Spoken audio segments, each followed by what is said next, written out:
Hello, everybody, and welcome to Christmas in July. Feels a little bit silly saying that, but maybe you're needing to beat the heat and you want to celebrate a little bit of Christmas in the middle, or any of your favorite holiday in the middle of the year. So I have a really cool project for you today. My name is Emily Steffen, and I grew up with my mom, who had made this really cool, or I thought it was cool, felt card holder that hung on our wall. So every time we opened up a holiday card, we would tuck the card in the little pockets. And sadly enough, it was made out of polyester felt, and she had made it with the sequins. Probably she made it in the 70s or 80s. I don't even know, but it is like since disintegrated. This last year was kind of its last year. So I thought, hey, I want to make a new version of this. I want to make my own version of it. I want to make it with wool felt so that it lasts and stands the test of time and just kind of feels nostalgic and substantial. And so I made a gingerbread house card holder that has slots in the sections of the gingerbread house, or the tiers, or the, I don't know, levels or the stories of the gingerbread house, for you to slip your cards in. This is 5x7 in size. So any size card can either stick out the top, or it can go right in, so you go all the way in so you still just see the whole thing, or maybe you want to have them stick out, I'm not sure. But this is my version of this gingerbread card holder that my mom had made. And there's so many customizations you can do to it. I want to walk through today how you can kind of make it, or how you can kind of approach it, and then you can run with it and make it perfect for your family. Hopefully it's this really cool, awesome thing that you put up every single year. And it's July, so if you get started on it now, the chances of you finishing it before the holiday season is really high. I love projects like this that can kind of just, you can set down and pick back up, and that's a project like this. So before I get started though, I want to tell you that the full pattern, which has all the instructions, all the tips, all the cutting out things, is in the link. So to download that, it's a PDF. And I just want to tell you a couple things about the pattern. The pattern is a little bit bigger than the one I've made here. So as you're kind of reading through the pattern, if you're like, oh, I don't want to do that, or I want to change this, or I want to make it bigger or smaller, feel free to just use the pattern as sort of a guide to make it however you want. And honestly, even when I was cutting this out, I'm like, oh, do I want to make it like a traditional gingerbread color? Do I want to make it white, like a candy house would be a lot more colorful? I chose just the gingerbread sort of colors, but truthfully, take the pattern, take the things I'm saying in the pattern and all the written instruction, and just run with it. I would totally encourage you to do that. Also, there's a chat box where you can throw in questions, comments, concerns, thoughts, ideas, things you love to do for the holiday season, things you're looking forward to for the holiday season, things you're crafting now for the holiday season. I was flipping through the channels the other day, and there's a lot of holiday movies on for Christmas in July. So maybe you want to just share your Christmas in July moments. But make sure you can jot anything down in the comments. I will read them. I'll answer them. We can interact with each other. That's the cool thing about these events being live, is we can totally interact with each other and have a conversation. So in the pattern, you will see, I'm going to get started. Also, first of all, to head off any questions, I'm using 80-20 felt. I love it. I will stand by it. It's one of my most favorite kind of felts. It's 80% wool, 80% rayon, 20% wool. It's not like the polyester wool that you'd get at your local craft store, or not often. Sometimes big box stores will have yardage you can cut that it will look like this, where it's like on the yard. Generally, if something's on the yard or on the bolt, where it's a bolt, it'll be some sort of wool blend. The thing that I like about wool blends is this is just my opinion, and totally take it for what it is. Maybe you want to jot down your own comment about your felt choices.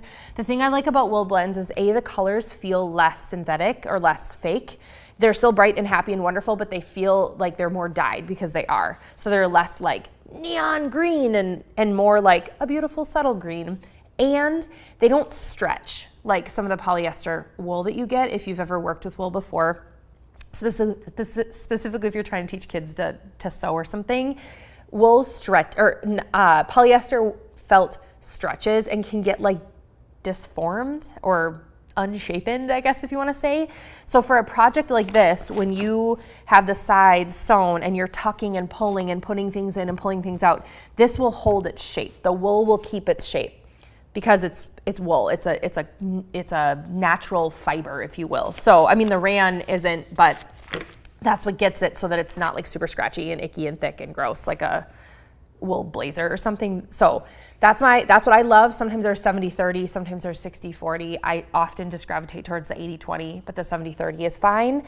Any sort of wool blend is what I would recommend because it will keep its shape. It'll last longer. It won't disintegrate sort of like polyester can over time. So that's what I'm using. Like I said, I chose the traditional, I guess, gingerbread color. And so what I've done, full transparency, I didn't want to start from scratch on the project because it would have taken 9 zillion years and nobody wants to sit here through a live event for 9 zillion years. So here, let me grab this little, I want to explain to you. It says it in the pattern, so if you don't have the pattern, download it. So here. So right here, there's 1, 2, 3, 4. All the written instructions are in here. All the actual pattern pieces are after that. So there's 2 sort of things you need to cut. 1, 2, 3, 4 panels. And then, I'm gonna flip this over so you can see it, this back piece. So this back piece right here is one big piece. And then I've cut the 1, 2, 3, and I guess the top, you only really cut the roof line. So it's one big rectangle and then 1, 2, 3, and then the roof line. So you need, I don't know, I bought less than I should have and totally regretted my decision because this is a really good color. I use, what did I even say in the pattern? I should know this. Hang on. Let me check. Okay, so it's like 25 by 10 for the gingerbread color, and then it's another, this is 15, or 20, 20. This is 20 inches because these are 5 inches high, 15, and then this additional piece. So I don't know, probably I would say by 1/2 a yard or around that, because this will be the length of what 1/2 a yard is, or you could do a yard, 3/4 of a yard. That should be about right. Even if you have to have this long piece in 2 panels, it should work. And then the backing, be whatever color you want it to be. This is, it's 1.5 inches on the top, bottom, and sides. Probably looks more like 2 inches, but it should have been 1.5 inches-ish. So I maybe cut it a little bit big. There's no precision, I feel like, with a project like this, which I appreciate. So like I said, use the pattern, follow the instructions, but make it your own. And the beginning of the base of it is one big rectangle, and then you're working in these panels. So I've cut out my rectangle, I've worked my panels and my top, and I wanna show you just all my tips and tricks on how I'm gonna do each panel. And this is where it becomes really fun because you can set it down and pick it back up, and it's a fun project for Christmas in July because you can turn on a movie in the heat of the afternoon or whatever, turn on a book or something and work on this. And there's a million different ways. If you choose to glue, great. If you choose to hand stitch, great. If you choose to machine stitch, awesome. There's no one way to do this. I chose to do a combination of multiple different ways to do it. So, yeah, I'm gonna show you how I do that. First, let me check out these questions. Austria, Sandy's coming in from Austria. She says she hasn't started on Christmas things yet since it's been almost Christmas temperatures out this entire week, and I'm still firmly logged in to creating summery things. Amen. Sometimes you just wanna do the opposite of what the season is. And Dawn, hi Dawn, happy to see you too. This is lovely. I love when we have people that just keep chiming in. This is great. Okay, so I chose for this project to kind of baste with glue and then stitch with just like a quilting thread, just like a quilting cotton thread. But where's my pattern piece? Here it is.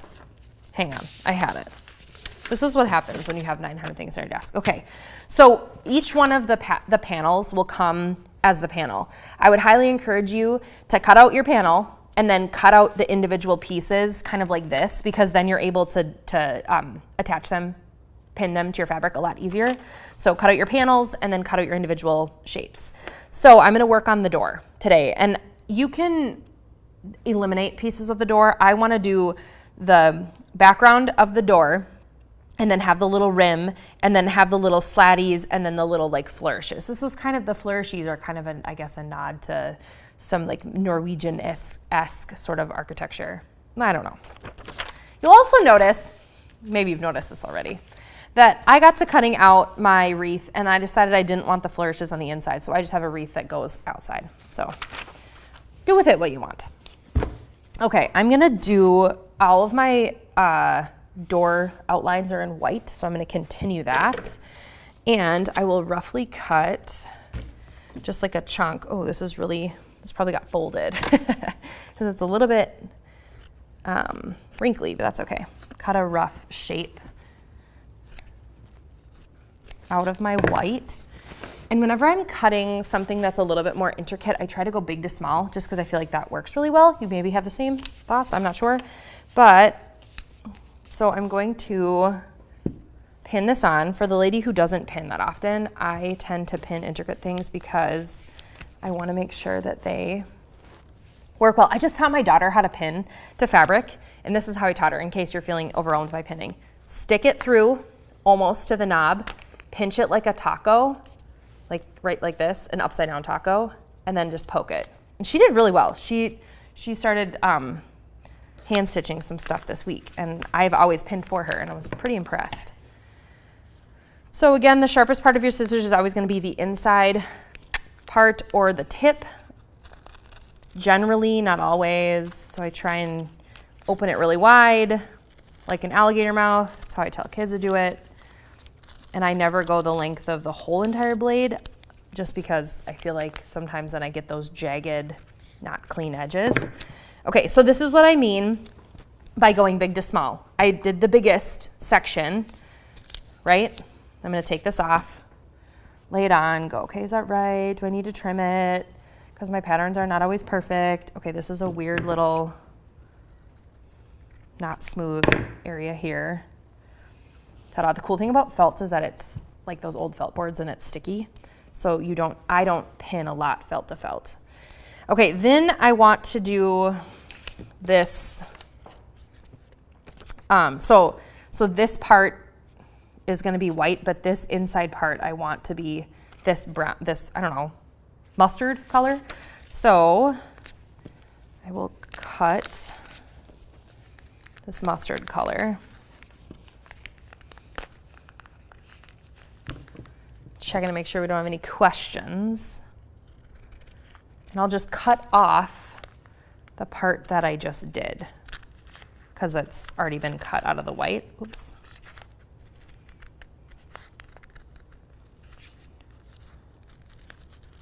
Cutting can be so mesmerizing sometimes, which I love. All right, so that's set aside. See, so now when I place this on here, rather than cutting out the inside and then cutting out the white as like a separate thing and you hope they line up, you hope your cuts are right, I do a lot of layering with felt. So the same thing is with this. This with my window, I cut out the background out of the mustard, and then I cut out the white, and then I cut the middle out, and actually rather than making sure these little tiny squares, I just cut two strips. Way easier, and layer them, and it's not like it's adding a ton of bulk. I don't feel like it. I mean, maybe if you have like 50 layers of felt, that might feel complicated, but it just feels like it works well, and then you're not having to have perfect, precise cuts that stress you out if they do not line up too much. Okay, so next, I want to leave this top part of the door, this brown, and then I'm going to do the gingerbread color for the slats, or maybe every other. So I'm actually just going to cut it off so that I can do the little flourishes out of pink, because that'll match up here, or out of that purpley color. So, scraps. Look at, this is the negative space of that up there. So I'm going to use it. And I'm not going to, doesn't need to be super precise, so I'm not actually going to pin it. I'm just going to use my, I don't know, squishy fingers, your claw hand to hold it.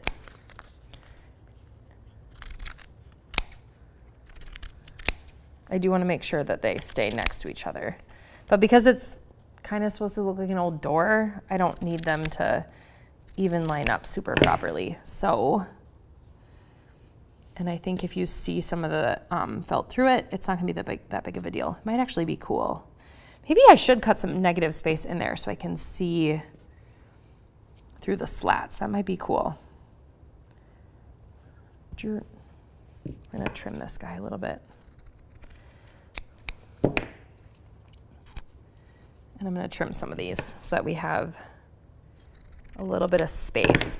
And if you notice and you look really closely, I didn't choose to sew everything on.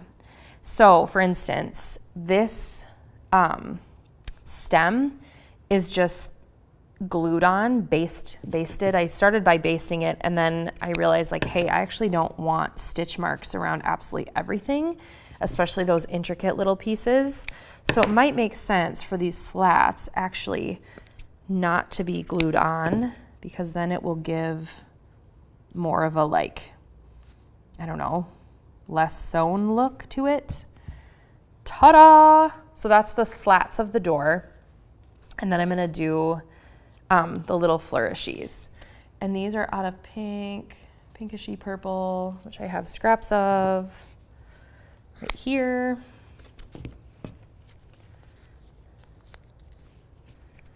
And I'm gonna do this to make my life easier.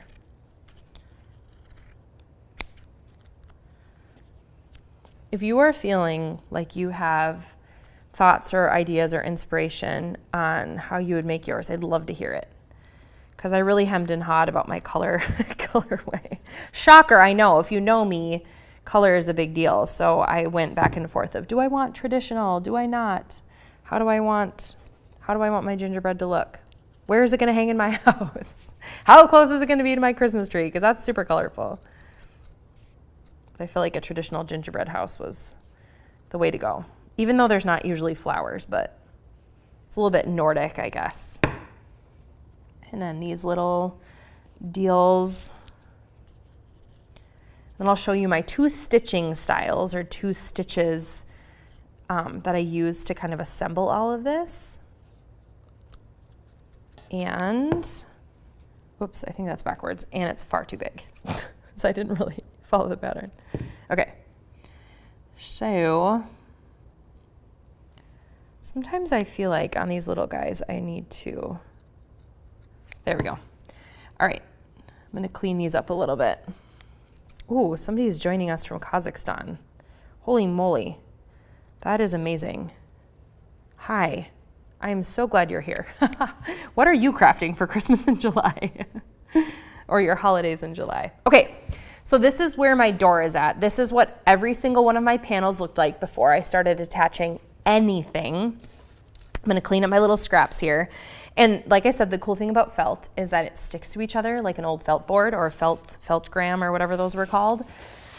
So again, I'm gonna work from big to small to start attaching it. If you wanna use, this is my favorite felt glue. It's the Felt and Foam Tacky Glue from Aleene's. The reason I love it is because it's nice and thick, and it actually has like enough substance to not just soak into the felt, because sometimes if you use non-felt glue and you choose regular fabric glue, it's so thin that it just soaks right in and it just makes the fabric stiff. And this stuff, it does make the fabric a little stiff if you gob it on, but I mean, I've glued all these other things in place and it's still nice and flexible. So this, highly recommend this glue. I don't get paid by them, I just really love the glue. Maybe you have your favorite. If you have your other favorite glue, let us know. Okay, so what I'm gonna do first is I'm actually gonna decide what I want to only glue in place. Also, if you wanna use hot glue, you can. The reason I don't use hot glue that much in crafting is because it's chunky, it's plastic, it's essentially melted plastic, and it's gonna make it nice and kind of crusty. I don't like it. I'm gonna choose to glue these slats down, glue these down, and then I'll probably just like glue baste this in place. And what I mean by that is when you're sewing and you're doing traditional sewing, basting means it's just kind of a loose stitch that you easily can take out later on. It just kind of holds 2 pieces together without having to pin them. I'm using glue as a basting. Some people use a actual glue stick. That might work. I feel like whatever you feel like you want to do it, please. But, and the reason I'm choosing to glue baste is because pins are long, and to try and like have to pin something like this, it just would be really tricky because you're trying to sew around it when the length of the pin is longer than the piece that you're trying to sew around in general. So these little pieces, I'm just gonna add a little bit of a dab just to get it to stick so that life is easier. This also makes it, let me just give you a plug for glue basting. When you glue baste, or if you decide to stitch baste, that would be fine too, it would just be a little bit more work. it makes it very mindless to be able to like put on a movie or listen to a book and not have to concentrate as much. So just a thought for you. I'm going to pull this off because I want to make sure that these are nice and level, and then I can trim the bottom because remember I did cut those a little bit, but I'm going to not stitch these. So I'm going to add a little bit more glue than I normally would. You can see kind of how thick this glue is. It's, there we go. It's one of my favorites. I've used a lot of glues and it's my favorite, hands down. Because it's not crunchy, but it's nice and thick. So I'll do this quick.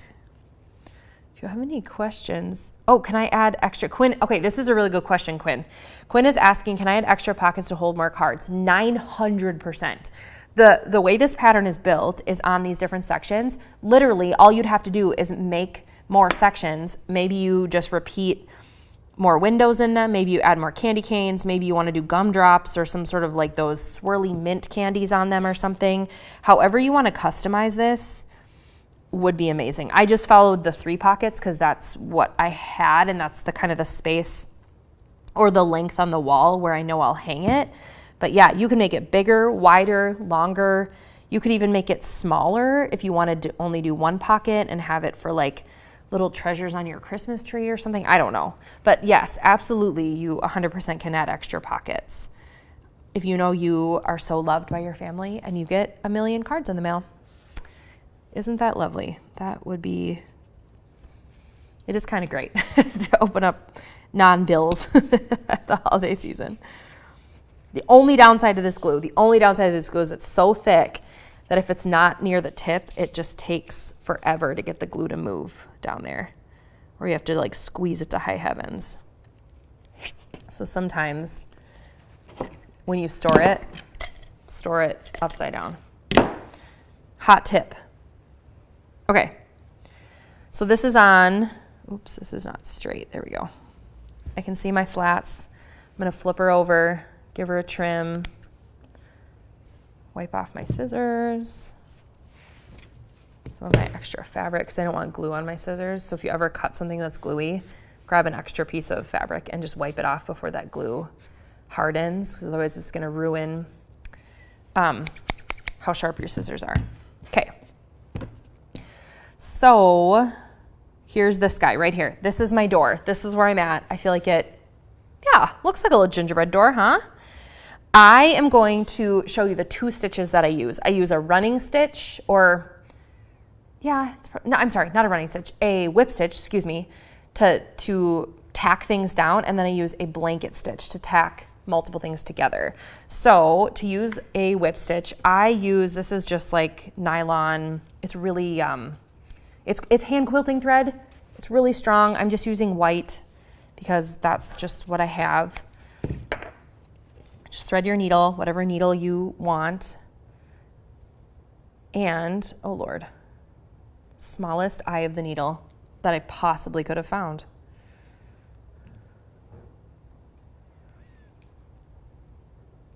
Oh, I feel like I'm getting to the like, I can't just thread a needle without looking anymore stage of my life. I used to be able to just do it all the time. So I don't ever put knots in the end of my threads because I just don't. Instead, if you've ever seen me do any hand stitching, you know that I do 2 X's on the back to anchor my stitch. So if I'm putting these 2 together, I'm gonna make a stitch all the way around, and then I might actually stitch these on. But essentially what I'm gonna be doing is whip stitching, meaning I'm going up, up, up, or down, down, down. I like to go down rather than up, but either way you go either up, up, up, or down, down, down, whatever you decide.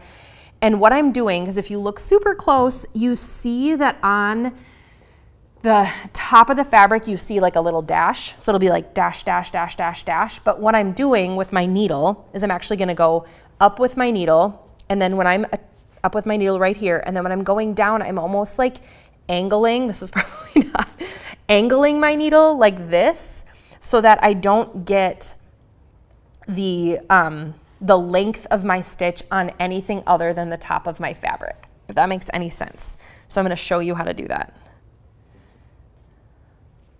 So I'll anchor my stitch by making an X. So I insert just on the back and I make one X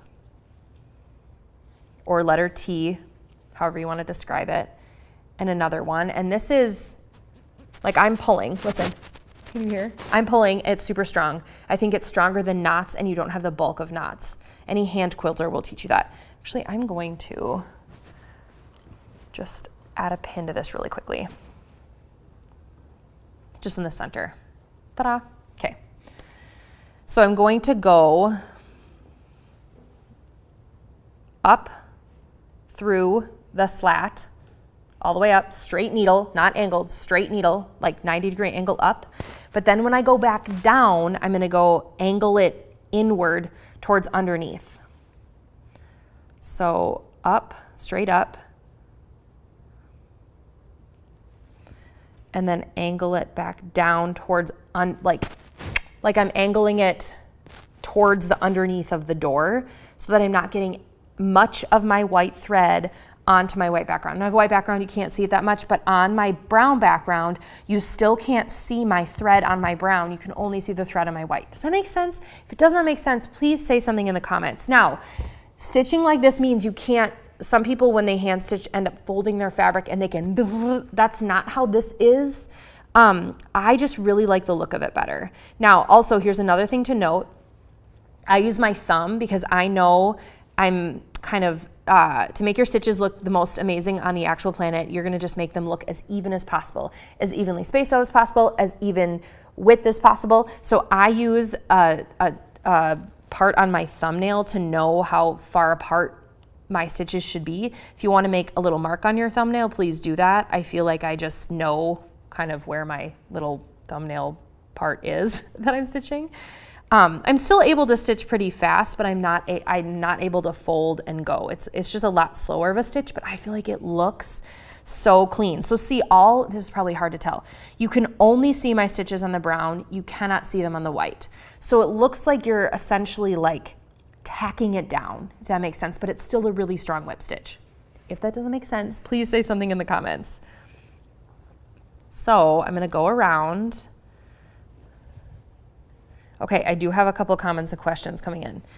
Oh, Miss P says she's an awesome teacher. Thank you. You guys are so great. I should do this every day so you can just be amazing and tell me how great this is. Okay, are there any ideas for turning this into an advent calendar? Oh, Catherine, that's so fun. You know, okay, here's my thoughts on this. And if you have any other thoughts, please chime in. Here's what you could do. You could shrink this pattern down, like shrink it. You know how like on your printer, you can go to like, I don't know, 25% or 10% or something just to get your dimensions. And you could make the base of the card holder wider and do littler pockets. That would be so cute. I didn't even think of that. And a felt advent calendar, we have one. I made one a long time ago, sort of from a kit, but then I ended up deviating from the kit. Where it is felt. The background is a big piece like this, and then it's rows instead of big chunks like this. It was rows, and there's 25 because you go to Christmas Eve ? Yeah, I think so. Is there 25? There must be because it's 5 rows, and then I sewed 5 vertical lines, so they just created pockets, and then I made little tiny stuffies. So it's like little stars, little mittens, little snowflakes. You know, you just take 3 million years to stitch those little things, and added sequins and beads because of course I had to do that. And then my kids, above the pocketed area is a tree, and then they put it on the tree. I think Pearl Soho had a kit that I think it was Pearl Soho in New York City, that I bought, but then I ended up deviating from it because I didn't love all the colors and I wanted to make it way more colorful and festive, and we created other stuffies. But this whole idea is perfect for an advent calendar. And let me say this, that's also out of felt, and it's the Ran wool felt, and it has lasted, my kids tug on, I mean, when they were little, they were tugging those things out of there, and it lasts so well. I embroidered numbers in a bright pink on each one of the little sections or pockets. So take this idea and you can totally make a gingerbread house advent calendar. That'd be so cute. You could even put little like stuffed candies in there or something, or maybe real candies and they just eat it. I don't know. Okay. Thank you for the info. I love the class. I have a special needs daughter and she's always making gifts for members at church. Yes. The cool thing about a project like this is that I know I say this all the time whenever I'm hand stitching, it makes you slow down. It makes you think about what you're doing, about if this is a gift and who you're making it for. And a comment like that just warms my heart because I feel like people who make handmade gifts are just so thoughtful and beautiful and wonderful and amazing because you're like, you sat down and you made this thing for me, not just in general, but for me. And everything you did was for me. I think it's really beautiful. So yay, that's amazing. Okay, here's the thought. Because I'm hand stitching around my door, you see my little stitches, and I want to do these, since I'm here, I could also jump in here and do these and then finish, and I have enough thread to do that. So that is exactly what I'm going to do. And what I mean by that is I'm going to start stitching these little guys, and you probably can see, exactly what I mean. My tail's a little long. When I show you how I'm angling inward, you're not seeing my white on this brown or this gingerbread color at all because I'm angling to underneath that pink color. Does that make sense? I hope it makes sense. Because there, right? You see that? That's the beauty of having a slower stitch that isn't, I don't know what this is called. I'm sure it's just a variation of a whip stitch. If somebody knows, can you please put it in the comments because I feel like I should know this. This is attached enough. I don't need this on here anymore. But I'm going to keep working this door. And one other thing that I should say that I know I mentioned briefly, if you don't want to stitch at all and only want to leave this glue, that's totally fine. That's what I'm doing with these. I'm not going to stitch these on. And the reason I'm stitching, but the one thing I didn't say is the reason I'm stitching these things individually before, I'm going to jump over here, I do anything else is what I want to avoid, and maybe think about this, especially if you decide to add any sequins or beads or anything. What I want to avoid, if possible, is any stitching that will show on the back of the pocket, only because that's the thing that could get caught on the edge of a card or something. So if you're deciding to add beads or sequins, or even if you want to add like puffy paint details, I guess puffy paint details are different, but I would encourage you to do that all separately on these individual things before you attach here. So for instance, if I wanted to add beads or embroidery or flourishes or anything on my door, I would do it now rather than doing it once the door is attached, because it leaves less. Like my goal, you can see a little bit here, all I have is a few stitch marks and anchor spots on the back because I wanted to avoid any edges, loose ends, or loose threads that would only catch on something you'd put on the inside of that. And that would be the same if you're going to turn this into an advent calendar. Just think about that with the construction, I would say, as you're doing it or as you're thinking through what you're adding. Okay, I'm almost done with this. Because I want to show you the blanket stitch, but I want to make sure this is all attached first. See, I have a lot more stitch, you probably can't see that, on the back of this. I'm a lot less careful, which is totally fine.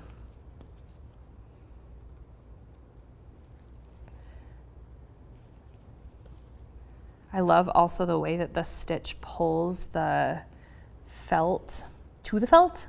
I feel like it almost becomes one, which is almost like actual felting, if you've ever done actual felting. Okay, I'm almost done.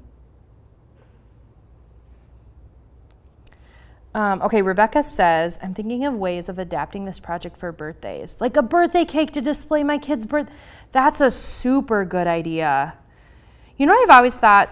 Another thing that could be really cool, especially for birthdays, is a birthday countdown. I mean, maybe adults wouldn't be as into it as kids would be, but birthday cards, the thing about birthdays is they make you feel so special. So I love this thought because A birthday cake would be so fun because you could do a, different, I don't know, a tiered birthday cake or something like that with the numbers that you could switch out on the top of the cake. Kind of like the advent calendar meets the birthday cake holder or the cake holder. This has now got my brain going. How would you make that? Would be really cool because it could be a tiered birthday cake where you put the cards in and then you add the numbers at the top, like little mini stuffed numbers or something. Like you get the gold numbers at the, I don't know, store, Target or the dollar store or whatever that are candles. That'd be super cute. Rebecca, you're genius. Now you've got my wheels turning. Because my kids would love that. And my mother-in-law actually sort of has, I feel like, I don't know, cards are her love language. And she displays them on her fireplace. And I always thought, oh, that's a little bit weird. But she also writes these gorgeous, heartfelt, meaningful things inside of her cards, which make you just feel so loved and special and appreciated. So of course you want to display them, and that would be a really fun way. Okay, I lied. I don't have quite enough thread, but this is great because I can show you how I end this and how I would start something else. So, well, first of all, you can see that this isn't completely centered, so I can trim this if I want to. But if you have not enough thread, the way that I anchor my stitch is exactly the way I start my stitch. I make 2 X's, and it's really tight without pulling on the front. Trim it nice and close, and then just start the exact same way. So I will show you this, and this can lead into stitching it onto the outside, and then I'm gonna show you my blanket stitch. This is the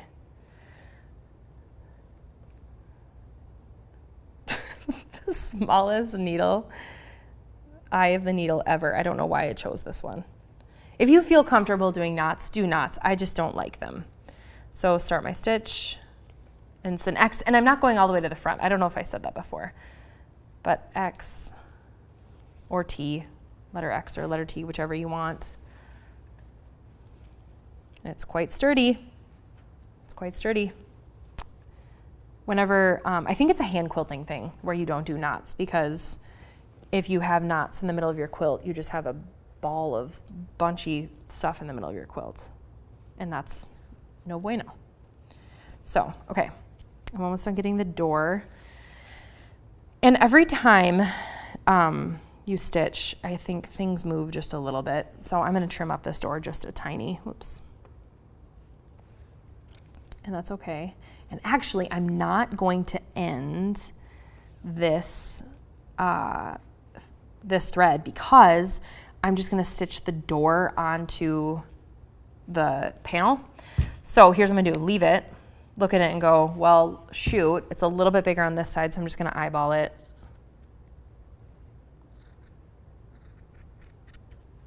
And trim. Haha, much better. And this is also off a teeny bit. So I'm gonna flip this over so I can see this straight edge. Ta-da, there we go. So now this is going, again, if I wanna baste in place with glue, I can. I'm choosing not to. But what I am gonna do here is put a pin in this really quickly and then quickly go around the edge of this with the same. I don't have to worry about the bottom because I will show you how I'm going to stitch that. Wah! Here.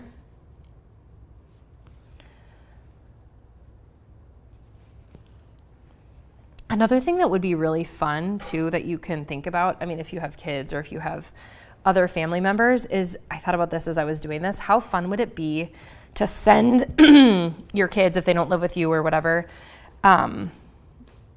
send them each the fabric and have them each make a panel, and then you could put it together for a family gingerbread house or something. So maybe each one represents each family member or something, or each kid could work on it. I thought about that after I had this all designed and cut out. I thought, oh my gosh, my daughter would have loved to get involved with this project because it gives her ownership, and then maybe, I don't know, maybe she would want to have some part in putting it up every year or something. I don't know. But that could be really cool. Okay, I do have a question that came in from Clara. What is the best way to keep motivated for going for crafting over several months for the holidays. Okay. If you have any thoughts on that, I feel like for me, access is super key. So I feel like whenever I put something away, like not within eye shot, it is like out of sight, out of mind. That's a big thing for me. So we have for a project like this, because it would be something I could put down and pick back up again, we have just like a crock side table thing that's kind of by our fireplace that has a chair on it, or chair by it. And I often will stuff projects in that crock, like in a bag, going, oh, it's here, and then it's like put away, and it's not cluttering our living room. Well, that's lovely, except then I don't see it ever. So what I've found is if I keep it on the table, I'm more likely to pick it up and, do a little bit of stitching every night.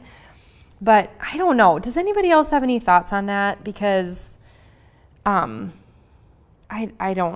feel like when I get excited about something, I plow through it. Like this project, when I got the idea, I designed it, printed it, figured it out, started doing it. Yeah. But sometimes holiday projects are a lot.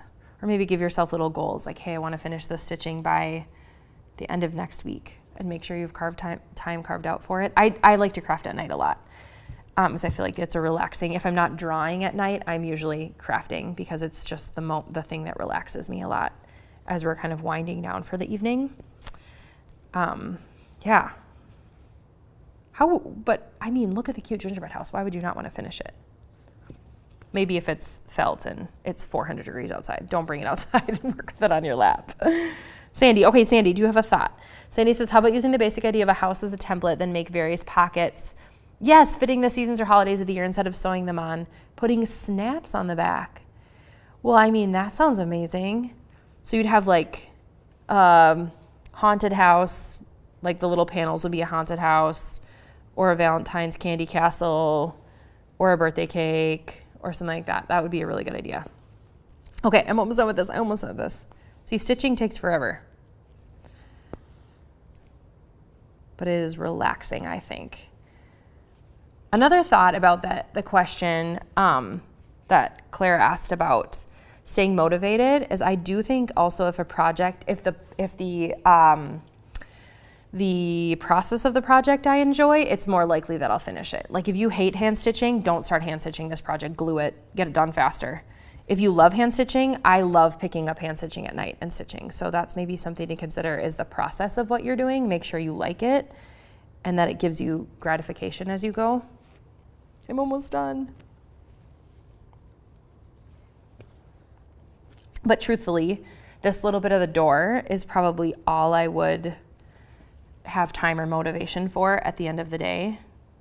So little bits at a time. Like I think I did each window one time each night, as you sit down. Something like this is easy to break up into sections. Knitting, a lot of knitters do that too. You break it up into sections. Knitting just takes a lot more concentration. I knit, but I don't knit that much because I feel like I'm constantly counting and dropping stitches and having to concentrate. And then I can't listen to the movie I'm watching. Okay. Another thing I did not say, if you want to use a sewing machine to sew some of these easy parts on, please do. I do have a sewing machine for the edging here, which I don't know that I'm fully going to get to demonstrate, but to be able to show you, I will visually show you the next steps. Again, they're in the pattern, so if you ever feel tripped up by something, it's all written out and there's photos. But this is just I hope I get you excited about it and get your wheels turning on something you can do. Okay, here's some comments. Yara says, I used to get so overwhelmed by trying to finish my holiday crafts all at once, and I started this little trick.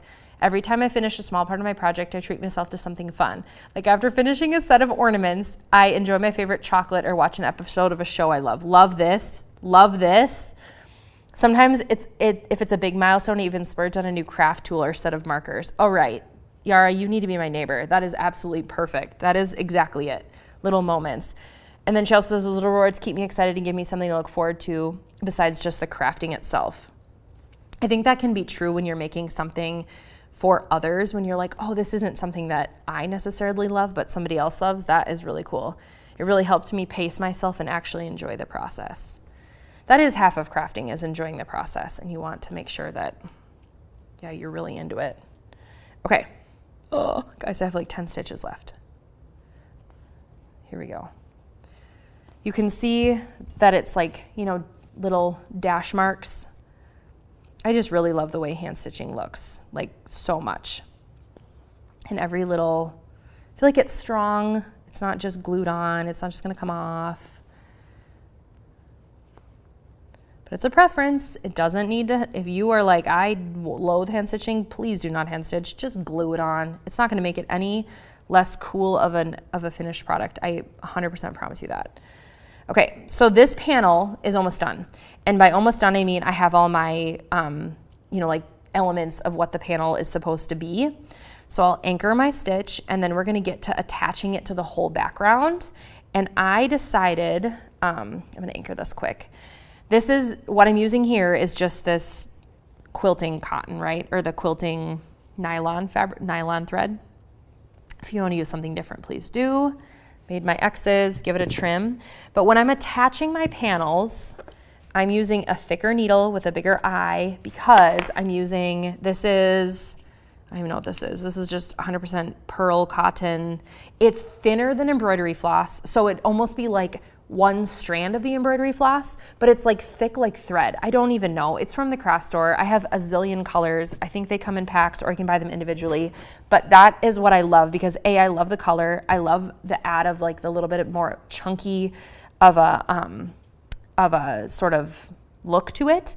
So here's what I'm gonna do. I wanna show you how I'm gonna attach the panels, and then show you how how I would attach the panel to the background and the background to the whole thing. So this has very few stitches that are obvious in it, but I'm going to pin this in place. I wanna make sure my edges are all lined up. Again, if you just wanna run a bead of glue along the edge, like hot glue or something, please do that. You do not have to stitch this. I just really like the look of it. I like the way that it's gonna look when I'm all done.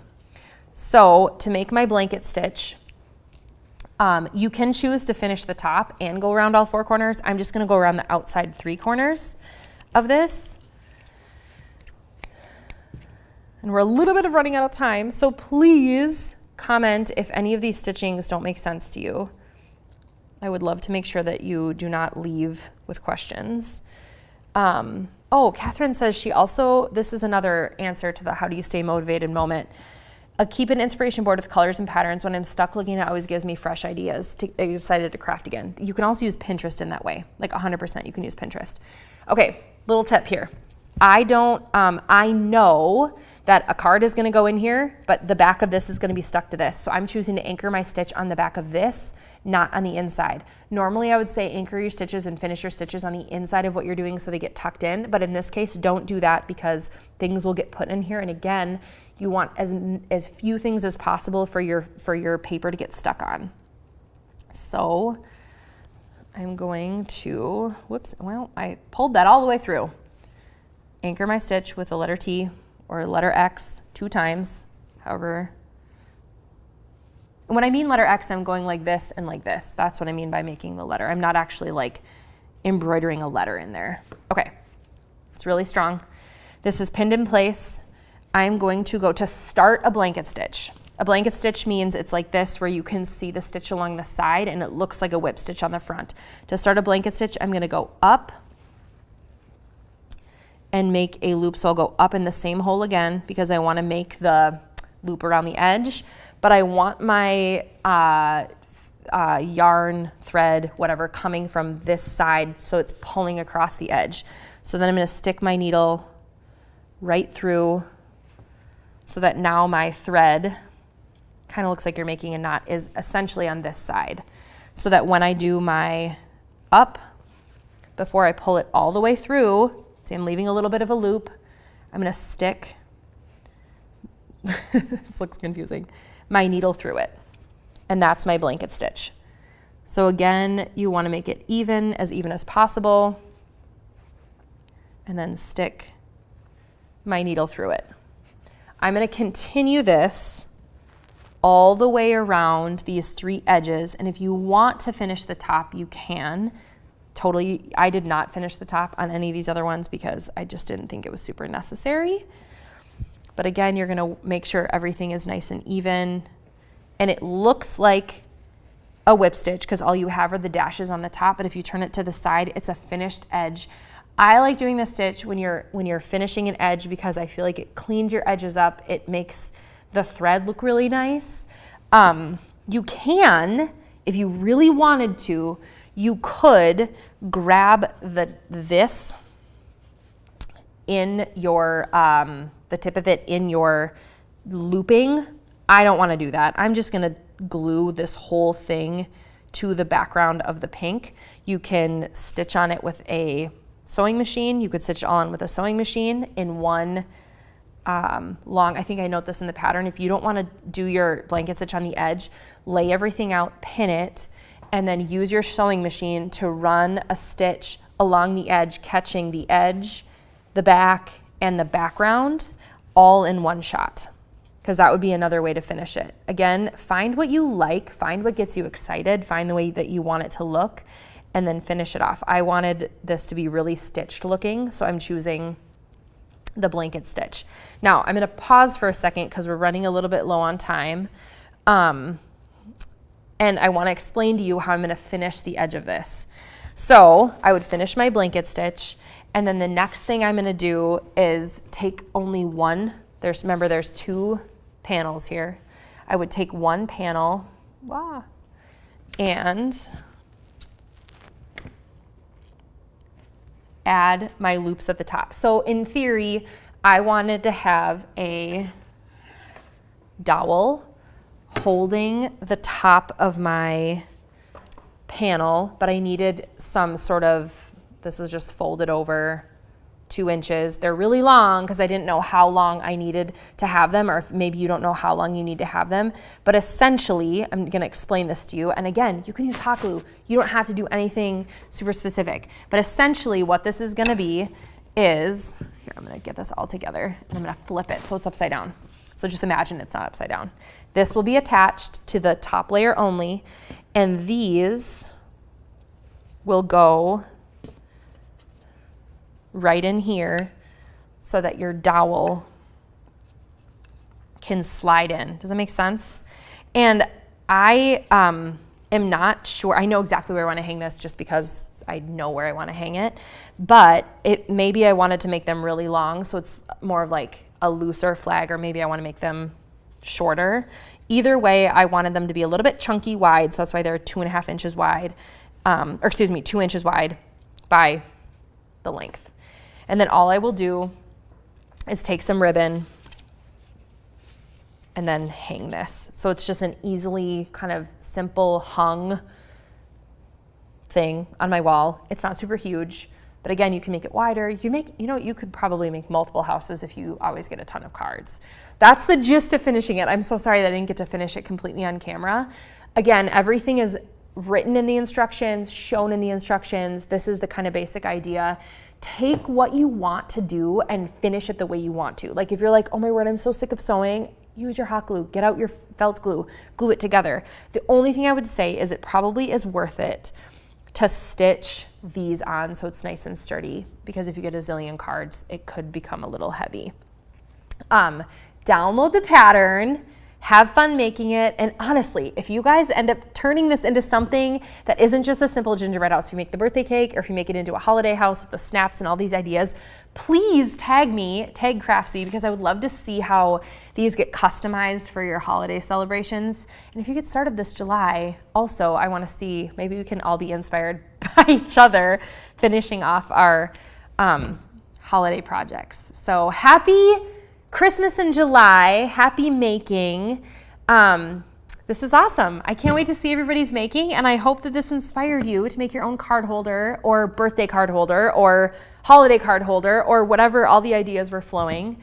And I hope it inspires you to get crafting and get excited about, it's kind of the doldrums of summer where we're maybe overwhelmed and busy, to sit down and do something for yourself. So thanks for joining me. Happy Christmas in July, and we will see you soon.